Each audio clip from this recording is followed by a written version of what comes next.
Hey guys, Kai here. Um, Today was a super long day, but it was remarkably awesome. Um, it had its moments. I was texting my late husband's mother, and she is just so awesome. And, um,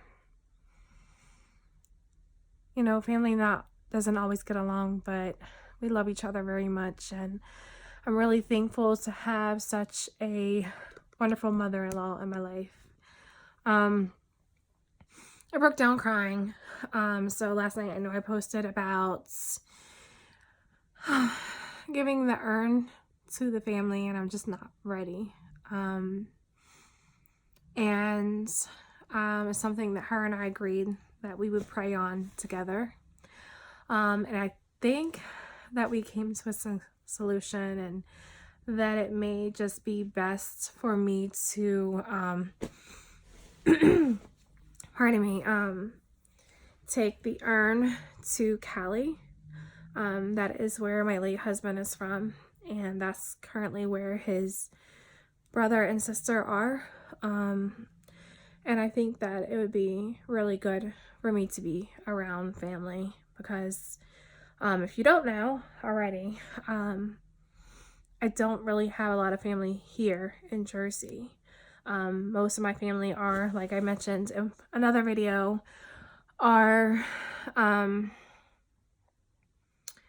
friends that I call family. Tonight I had an awesome night.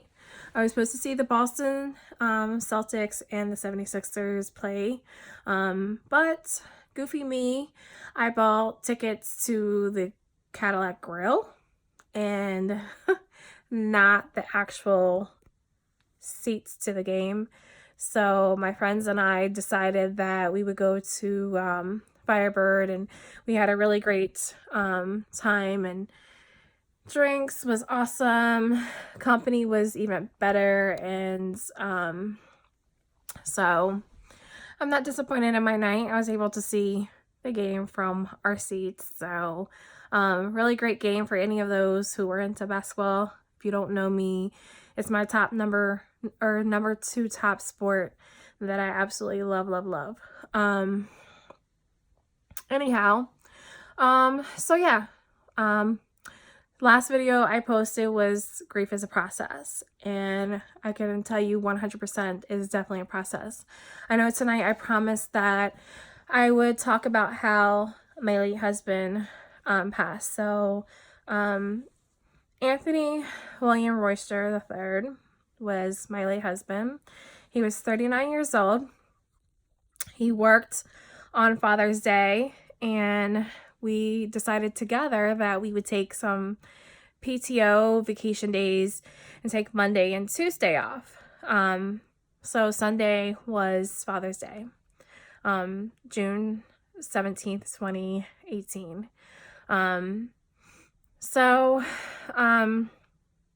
He worked that morning. He was really excited. He called me in the afternoon, was like, hey babe, really want to put this boat on the lake and just want to drive it. It's a remote control boat that he got, and he was super excited to put this thing on the water. He has been talking about it for weeks. He got a remote control car that he was driving, and he was planning on getting toy models to put together, and we were setting up a room in our home for him to do so. Well, I said, okay, sure. I have been such the wifey that I work 2 jobs up until 3 weeks of my husband's passing because I got a promotion.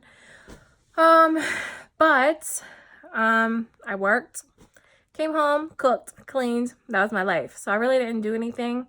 Very rarely went out with friends.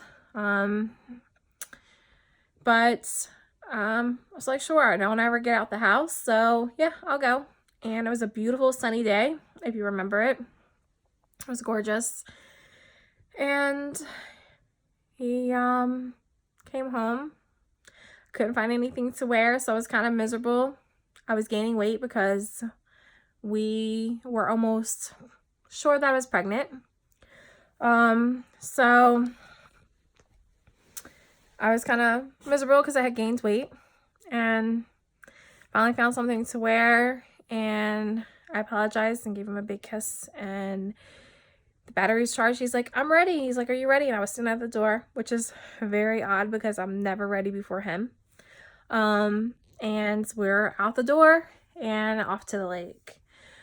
When we got there, it was kind of like girly, prissy, because I didn't want to walk through the woods, so we went to a different way, which diverted us not to see the sign that said no swimming. This particular lake, my husband wore swimming trunks, and never forget exactly what he had on.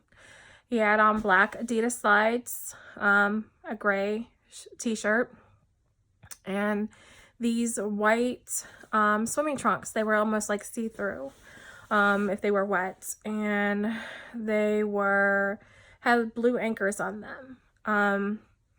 I was holding the actual remote control to the boat. It's really, really huge. And the boat, I mean, I can't describe it. Like, it's just so big. It goes like 100 and some miles per hour. Anyhow, we get down there and he's like all excited, like, hey babe, give me my remote. So I hand him the remote, and then he puts it on the water and it starts spinning. Before he starts spinning and before he gets all excited, he's like, hey, should I do a video or should I do Facebook Live? And I was like, do Facebook Live. And he throws me his phone, and I go onto his Facebook and I start taping him from his Facebook doing live. So it's actually on his Facebook of him driving the boat. And we're standing there. To our left, about 2 or 3 feet, there's another family there, woman, maybe husband, maybe their daughter, maybe 3 or 4 years old, maybe 5, if anything, and possibly one of their mothers. It was an older woman. Yeah, he's having a great time. We don't say anything because I'm taping live, so we don't have a conversation. And he is in such a bliss. He's just so happy, smiling, and it flips over. So his reaction, and he was prepared for this. Like I said, he wore swimming trunks, so he had shades on his head as well. If you know my husband, he was always wanting to be like this GQ guy, and he always had it together. So he throws off the sunglasses, throws off his slides, takes off his shirt. Worked out religiously, really built guy. Jumps in the water, doesn't even think, just jumps in. I'm not thinking. I throw his phone down. So I stopped taping Facebook Live. I mean, when the boat flipped over, he says, oh shit, and you can hear that on the video, and you see the video cut off. Jumps in, starts swimming. He was a great swimmer. And if you know him or if you've ever seen him swim, you will know that he is. I mean, he even told me stories about him diving Puerto Rico, scuba diving. So, you know, I didn't think anything of this. He didn't either. But the lake that he jumped into is man-made. It's Olympia Lakes on Route 130 in Willingboro, New Jersey, across from Holiday this ice cream place, Holiday Ice Cream or something like that. So anyway, he starts swimming towards this toy boat, which I wish, and anybody else that loves Tony or knows him definitely wish this never happened this way, but it did. Starts swimming out towards the boat, and it starts kind of drifting out farther, and he's like, you know, he gives up. He didn't have any patience. If you knew him, you had to be patient with Tony because he didn't have patience, and he would flip out. And I carried a lot of our patience for many, many years for the both of us. So he starts swimming back towards land, towards me. And he stops for a minute. So I first think like, okay, well, maybe he's exerted himself. He has worked all day. He's really tired. But it's like as if he's in the water, just kind of like standing there and looks past me, but not at me. Doesn't say anything. and then immediately goes underwater. Comes back up. I grab my phone. I start calling 911. I'm panicking. His body shifts from one side to the far right of me. And he goes up, face like this in the water, leans back and says, "Help," and yells it, and then he goes back under. I'm already on the phone with 911. I'm panicking, telling them that my husband is in this lake and he's drowning. I hear, as this is happening, I hear the woman to my left screaming, "Oh my God, that man is drowning. What should we do? What can we do?" She, 3 minutes later, she, her husband or boyfriend or what have you is screaming and saying, "I don't want to get into the water," or something to that effect, because he's afraid that my late husband, Tony's gonna pull him under. And that is a lot of people's fear, and a lot of people will tell you, do not jump in the water and try to save someone, because sometimes they'll be panicked and they will drown you too. So that was his fear. I had jeans on, and the only thing I kept thinking in my head is like, do I just take them on, strip down to my underwear? I don't even care, like jump in, like what do I do? I am not a great swimmer at all. I really cannot swim. And I'm panicking because I'm like, how can I save this person who is 5'7", 238 pounds, and someone I deeply care about and love, and what can I possibly do? So I'm on the phone, like literally panicking and screaming, like, "Oh my God, do I jump in? What do I do? And I can't mentally process any of this. I'm in a complete shock. All I want is like help. When the man comes in front of me, her boyfriend or whatever, I'm like, "Can you jump in? Can you do anything?" And he tells me basically no. And I asked him like 3 times. Like I said, the lady had called 911 3 minutes after me. Really didn't have an idea or clue where I was. So I told the operator that it was a woman who answered the 911 call, and she immediately puts a man on the phone, and I explained to him, I'm at the center of this lake in Willingboro, New Jersey, across from Holiday Ice Cream Place, because I remember taking the U-turn with my husband to get there. He actually drove my Jeep to the lake. And I'm not from this area. Like, I married my husband in Willingboro, met my husband in Willingboro, but I grew up in Mercer County, not Burlington County, so never hung out there, wasn't that type of girl, like, don't know the area at all, like I said. So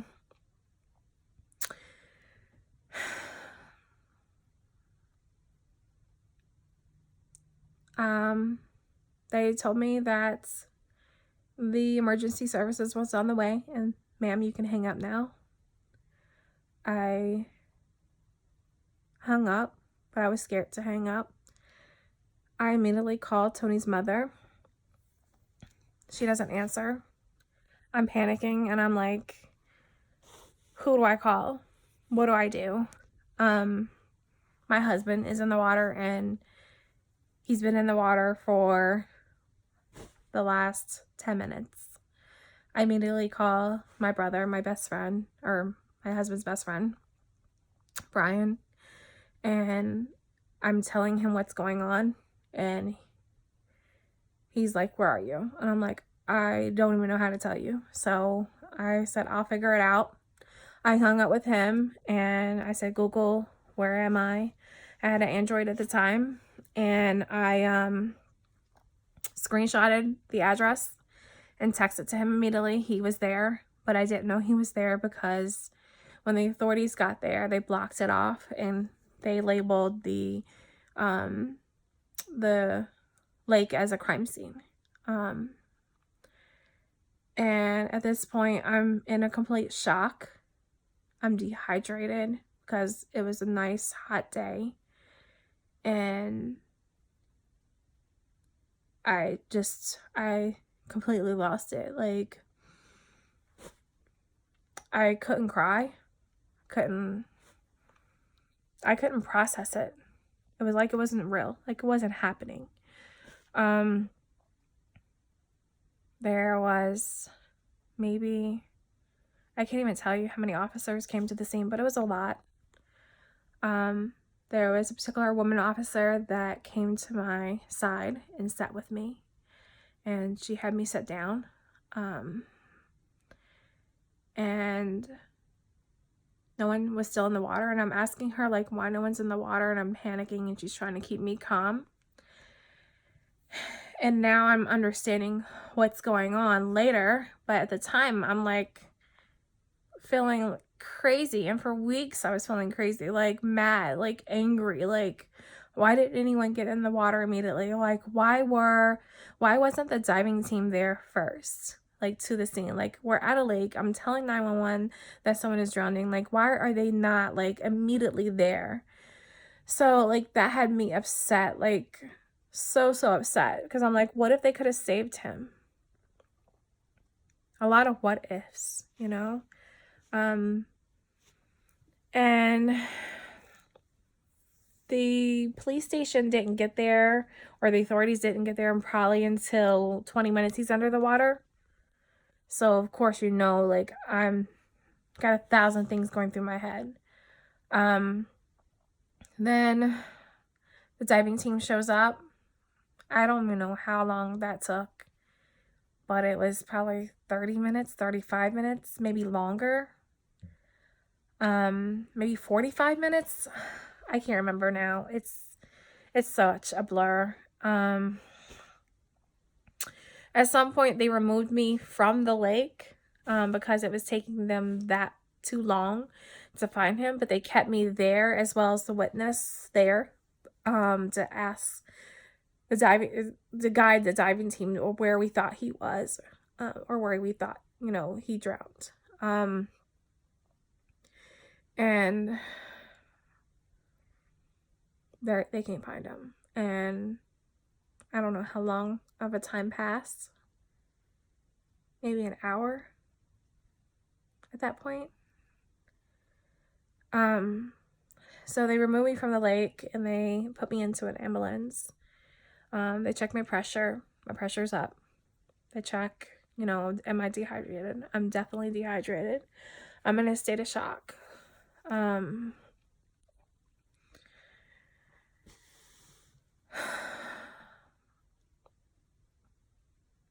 The only person I wanted to talk to was Brian, so I asked them if I could speak with him. They allowed me to. They tried to keep me calm. They wanted to take me to the hospital because they were really worried about my condition. The only thing I keep thinking about, like, oh my God, like, I just lost my husband. Like, did I? Like, is this real? Did this happen? If I go to the hospital, like, I'm going to go through the same anxiety, the same depression, the same shock when I go home from the hospital. So nothing is going to change. I'm going to still feel this way. So I drank as much fluids and tried to calm myself down as much as possible so I could avoid going to the hospital. It definitely calmed me down to be near someone and speak to someone that I knew. So speaking to Brian helped. The officer, she helped because she was personable. The detective helped because he somehow, oddly enough, calmed me down. He wasn't,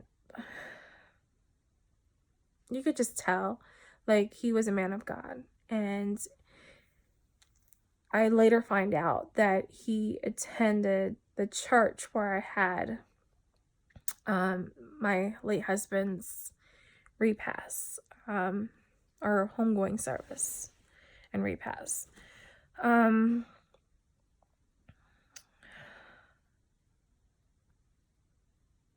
yeah. So after hours and hours and hours, they still can't find him. At this point, they're saying, ma'am, you can stay here, but the ambulance has to leave. They've, you know, outdid their time.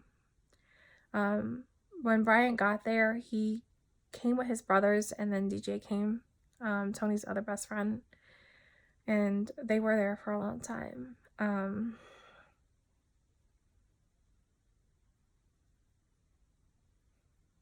We were all there for a very long time. When the ambulance goes to leave, you know, they asked me what I want to do, like, do I want to drive home or whatever. And for whatever weird reason, I did drive home. They allowed me to drive home. But I can tell you, when you have to leave someone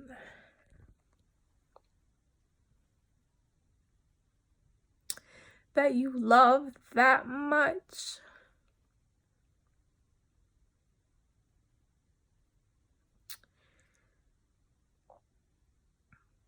that way, that pain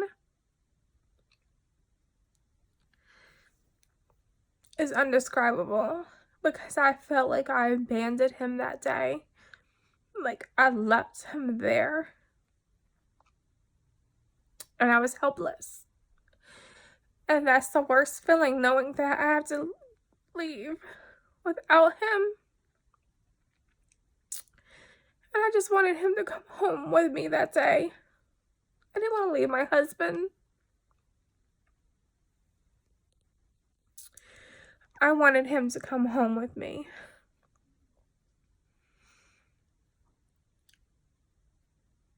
He was my world, my rock, my everything, like my best friend. If you've seen us together, you like, yeah. I mean, if you've seen us together, not like together, but like if you were ever around us,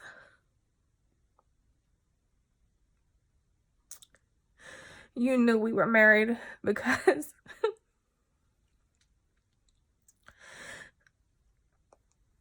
just the way we were together, the way we joked and laughed.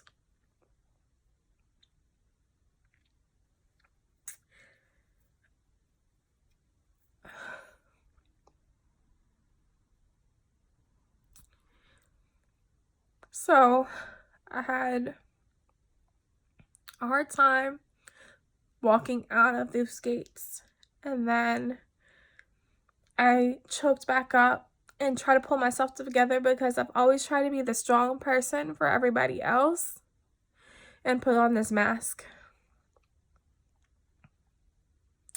because I don't want anyone to see me hurting. I still don't want anyone to feel bad for me. I don't like to cry in front of people, and I don't need a pity party. That's just not the type of person that I am, by all means. Like, that's just not me at all. And I sat in my Jeep, and I look down, and I see Tony's car keys, because we drove my Jeep. So his house keys, his car keys are sitting there, and I just break down. And I'm like, he's really not sitting next to me right now. He's really not leaving with me.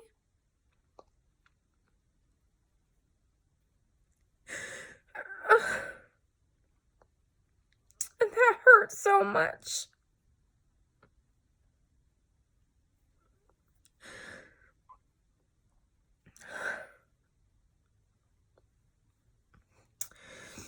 Because again, it just felt like I was leaving him there. I did not want to leave.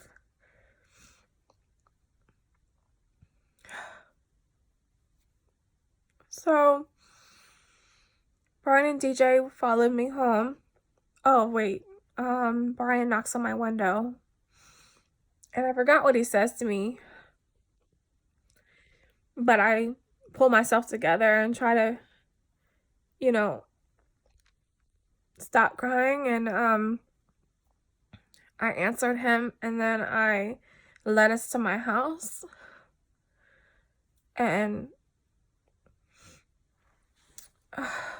DJ and Brian and I talked, and that was my first time meeting DJ.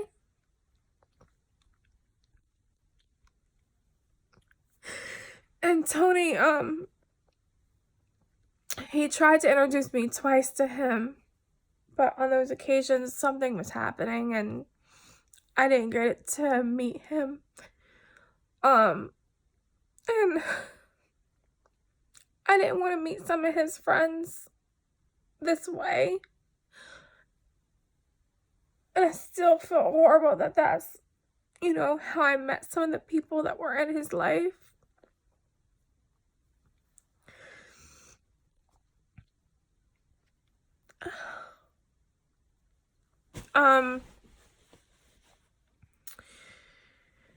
Oh wow, I'm going on 25 minutes. I'm sorry, I've been crying. I'll try to speed this up. So they leave, or DJ leaves, Brian comes in, and remember I said I tried to call his mother, Tony's mom, and she didn't pick up. She was in church. And California time and New Jersey time obviously are different, So they're in California, we're here in New Jersey. And Tony and I, we always felt like we were alone. Like we did a lot of things like on our own, like when it came to financial things and like holidays. Brian was the one that we spent it with. When he did, spend it with us. A few times. So he was and still is my brother.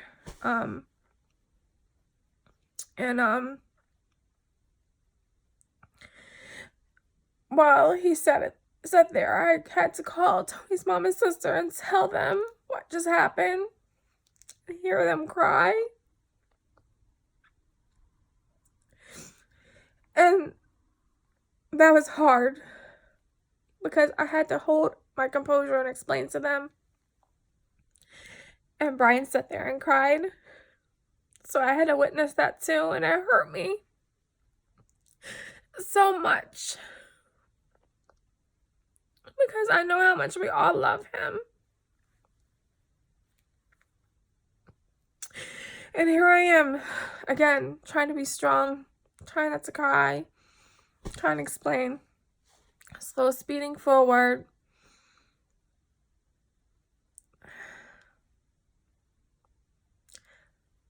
I did what to do. Brian calls for a ride. I call one of my best friends. And she's in Atlantic City and she feels horrible because she can't get to me. And I didn't want her to feel bad. It's not her fault. She's not close by, but she's the closest one that lives to us. Then I call my other best friend, and she leaves her family, her 2 boys and her husband, and stays the night with me. And I just cried and cried. At some point, a detective comes to my house. A police officer comes to my house with, oh my God, I can't think. A deacon. And they can't find him, and they said they had to stop the search because it got too dark. And then the next day, like, the search took forever to start because of the condition of the water. And then they had to stop. I think maybe it rained. I can't remember. And then, or did they, I can't remember. I think they raked the lake or something. There was many phone calls, people coming and going. It was exhausting. Tony and I took Monday off because our upstairs bathroom, there's something plumbing problem. And then we took Tuesday off because we were going to go to Six Flags, jump on some roller coasters, have some fun, and just enjoy life a little bit because we just work. He worked 7 days. 7 days. Some mornings he would be there from like 5:30, 6 o'clock in the morning until 7:30, 8 o'clock at night. Like, he was always at work. And oh God, sorry.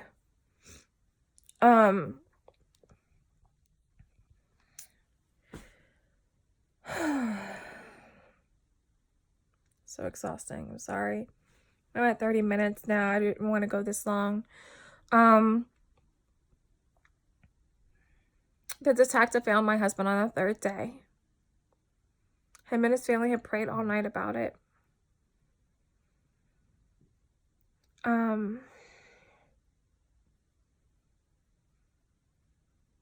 My 3 best friends took turns staying the night with me, coming and going. Many other friends kept coming and going, and couldn't eat, couldn't sleep.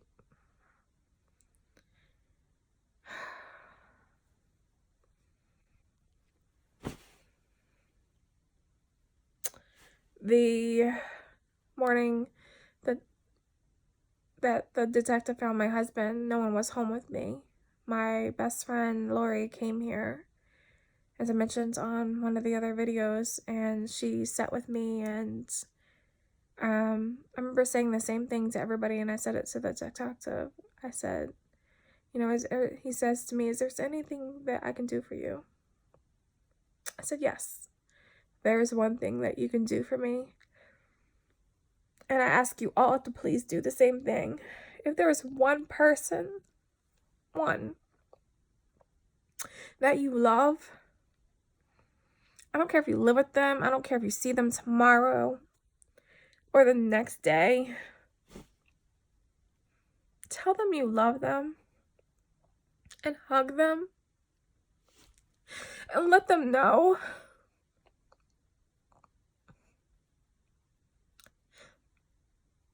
because I'll never be able to do that again.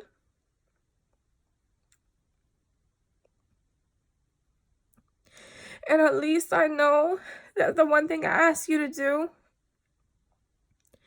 is to spread love into this world, because God is love.